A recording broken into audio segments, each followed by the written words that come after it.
Selamat pagi, selamat siang, anak-anak sekalian. Assalamualaikum warahmatullahi wabarakatuh. Selamat berjumpa lagi dengan saya dan mudah-mudahan kalian tidak lagi untuk bertemu dengan saya. Di sini saya akan mencoba membahas mengenai kewirausahaan atau wirausaha. Apa itu wirausaha? Kebanyakan orang-orang itu tahu usaha itu adalah pekerjaan.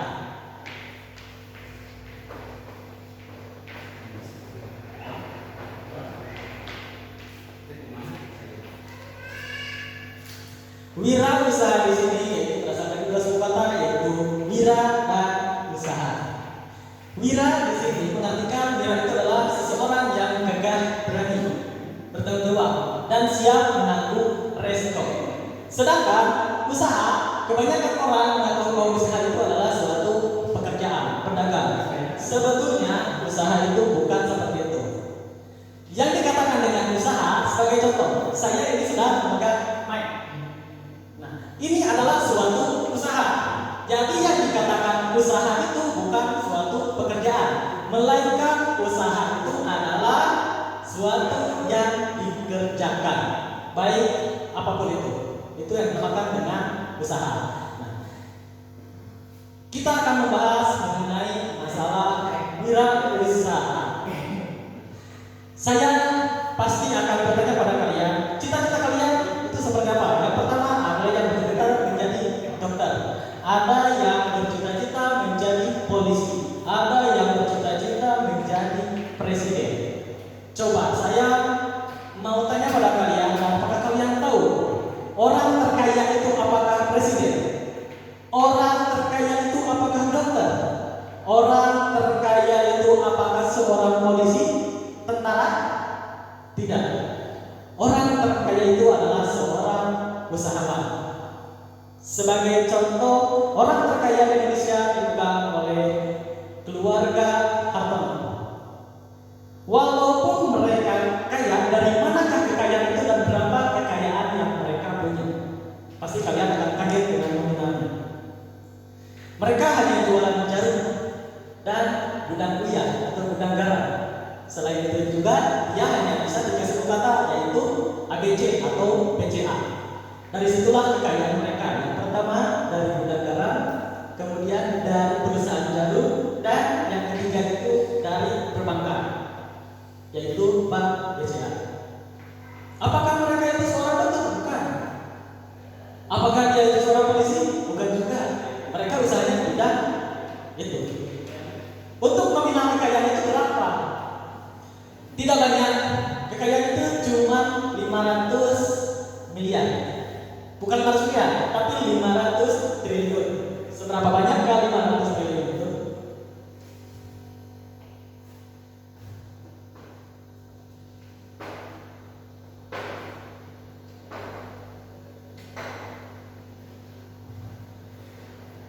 Seginilah 500 triliun. Kalau seandainya kalian memiliki kekayaan sebanyak ini, akan dipergunakan untuk apa kekayaan tersebut? Ini baru orang terkaya yang ada di Indonesia, di kisaran 550 triliun.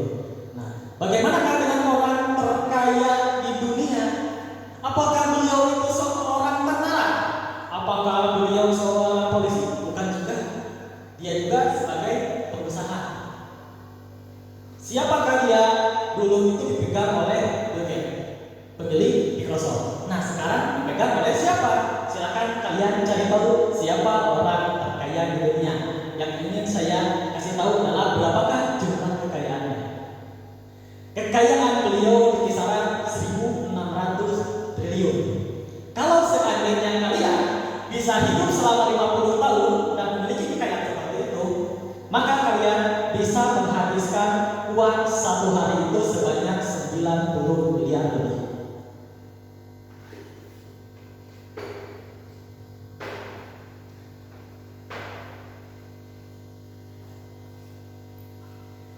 Nah, ini 90 miliar. Coba bayangkan oleh kalian, kamu harus menghabiskan uang sebanyak 90 miliar selama satu hari.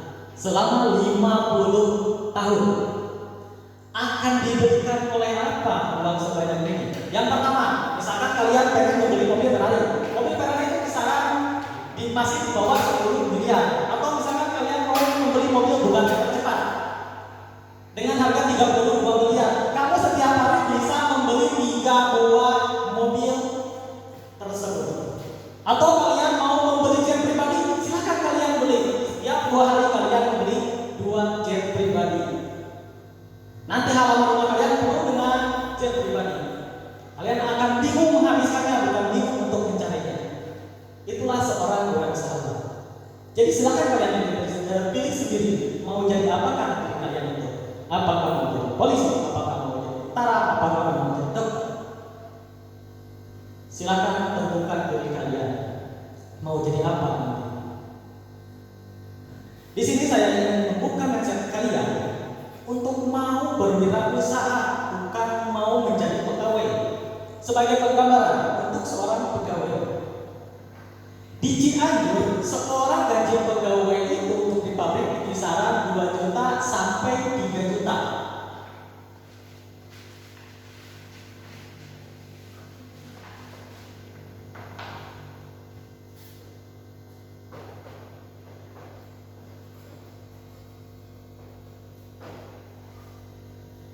Di Cianjur itu cuma 2 sampai 3 juta saja untuk penghasilan pegawai, baik itu di pabrik. Jadi rata-rata itu 2 sampai 3 juta. Silakan kalian mau digaji berapa itu tergantung diri kalian kalau seandainya kalian menjadi seorang wirausahawan. Tapi kendalanya itu yang dikatakan dengan wirausaha disebut dengan berani. Kalian itu harus berani mengambil resiko. Resiko seperti apakah yang akan kalian dapatkan kalau seandainya kalian berwirausaha? Yang pertama, pasti di benak kalian akan terpikir dari manakah kita akan mendapatkan modal. Itu yang pertama.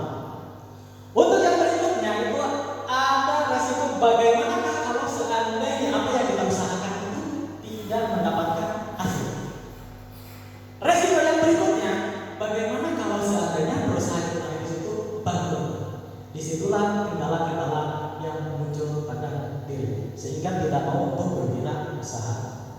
Untuk itu, saya akan menerangkan bagaimana kalau seandainya ingin menjadi seorang wirausahawan.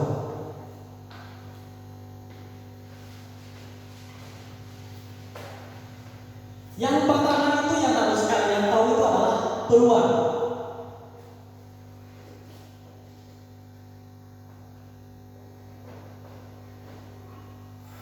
Peluang usaha. Saya tidak menyebutkan yang pertama itu adalah modal, tapi yang pertama itu adalah peluang usaha.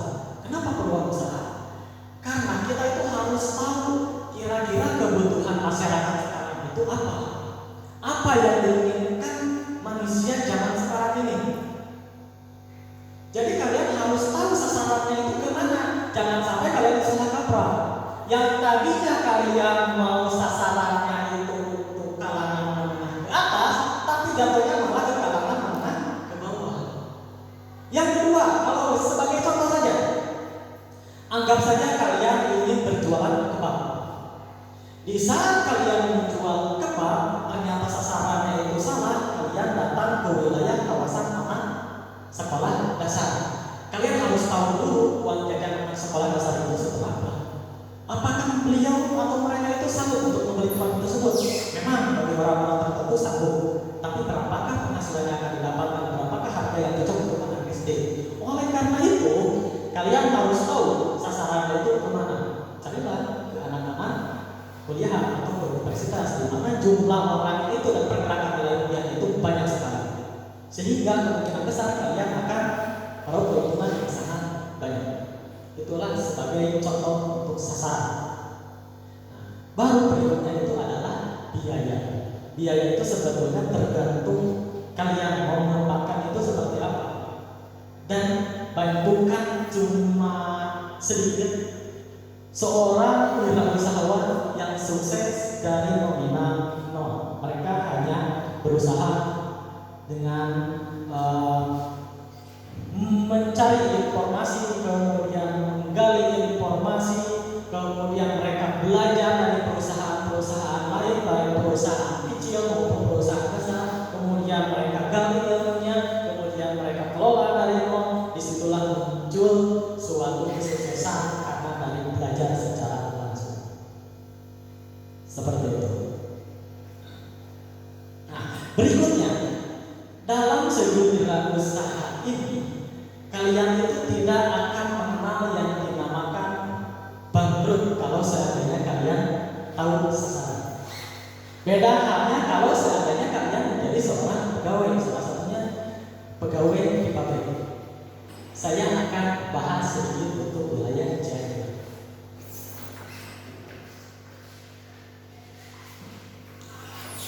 Saya ambil gambaran murahnya ini adalah spidol.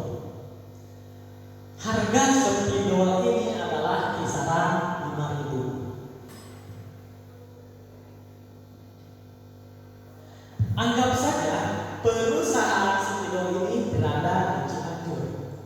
Untuk gaji pegawai untuk membuat spidol ini adalah kisaran 2.500.000.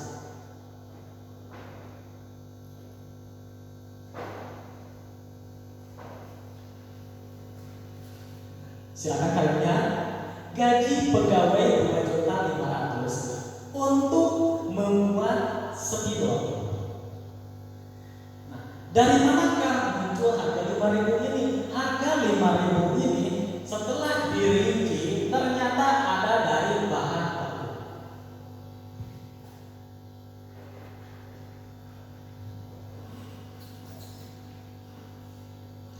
Yang berikutnya adalah biaya operasional.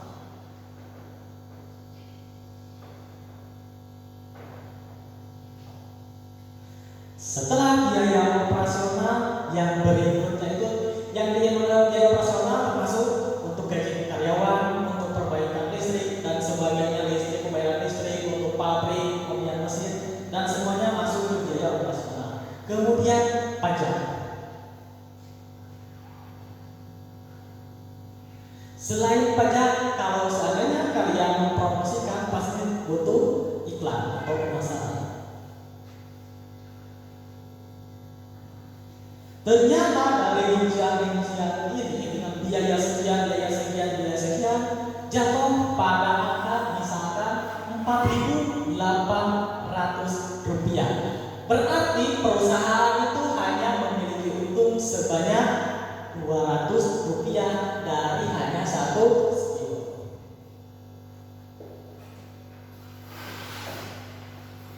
Yang jadi permasalahan bukan masalah itu 200-nya. Yang jadi permasalahan itu adalah pegawai yang demonstrasi pengen naikkan gaji di saat tiap tahun pasti selalu demo di saat hari buruh. Naikkan gaji, naikkan pesangon, bayar pesangon. Apa dampaknya kalau seandainya jadi seperti itu? Dampaknya yaitu yang pertama, upah pegawai akan menjadi naik. Kalau seandainya upah pegawai naik, otomatis biaya operasional akan menjadi naik. Sehingga perusahaan kalau tidak menaikkan harga spidol, perusahaan tersebut akan bangkrut. Supaya perusahaan tersebut tidak bangkrut, bagaimana caranya? Yaitu harga spidol itu akan dinaikkan. Jadi yang menaikkan harga itu siapa sebetulnya? Apakah perusahaan? Bukan. Yang menaikkan harga itu adalah diri kita sendiri.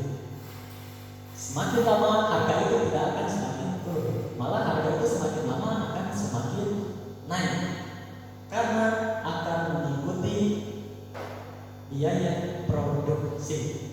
Bukan hanya itu juga dari bahan baku. Dari manakah bahan baku itu? Memang bahan baku itu tidak diusahakan, ya diusahakan.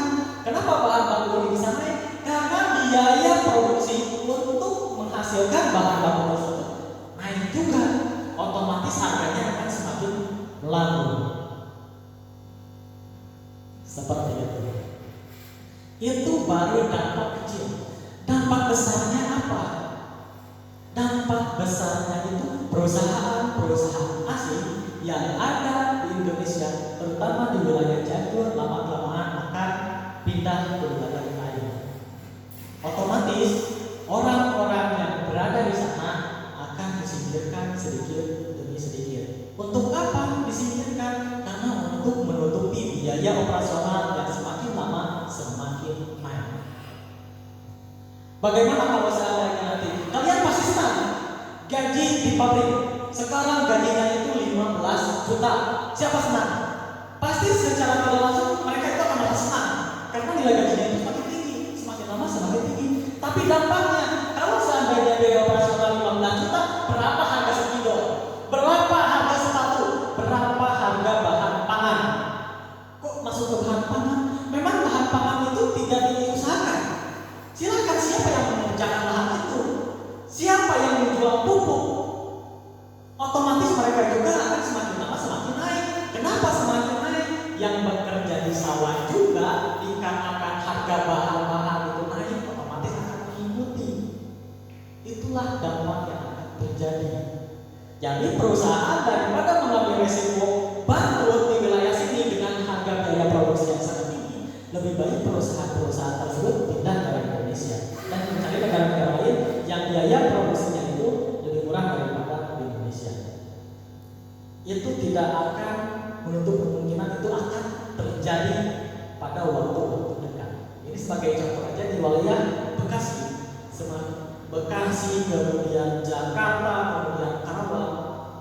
Biaya produksi atau gaji karyawan itu semakin lama semakin naik. Akhirnya pabrik itu semakin lama semakin bergeser, bukan lagi di Karawang, bukan lagi di Cikampek, bukan lagi di Jakarta, tapi pabrik-pabrik besar itu wilayah pesisir, wilayah-wilayah yang biaya produksinya itu sangat sedikit. Nah, disitulah dampak wilayah usaha yang terjadi. Jadi kalau seandainya kalian berwirausaha harus mau sampai ke sana. Kenapa itu bisa terjadi seperti itu? Nah, bagaimana cara menangani seperti itu? Bagaimana supaya perusahaan tidak lari dari Indonesia? Bagaimana supaya PHK tidak terjadi di wilayah Cianjur? Nah, kalau misalkan tidak dinaikkan upah pegawai, kami juga tidak akan tercukupi kebutuhannya. Karena apa? Cianjur juga mengikuti perkembangan nasional dengan harga nasional, bukan harga di Cianjur. Otomatis kami juga atau kita juga harus mengikuti harga-harga yang ada di sini. Harga melambung naik, otomatis di Cianjur naik. Mau tidak mau, gaji juga harus ditaikkan. Lama-kelamaan perusahaan akan menyingkir dari Cianjur. Sebagai contoh, orang tua saya pernah berkata, tahun 1988 beliau menjadi PNS dengan gajinya itu sekitar 75.000 per bulan.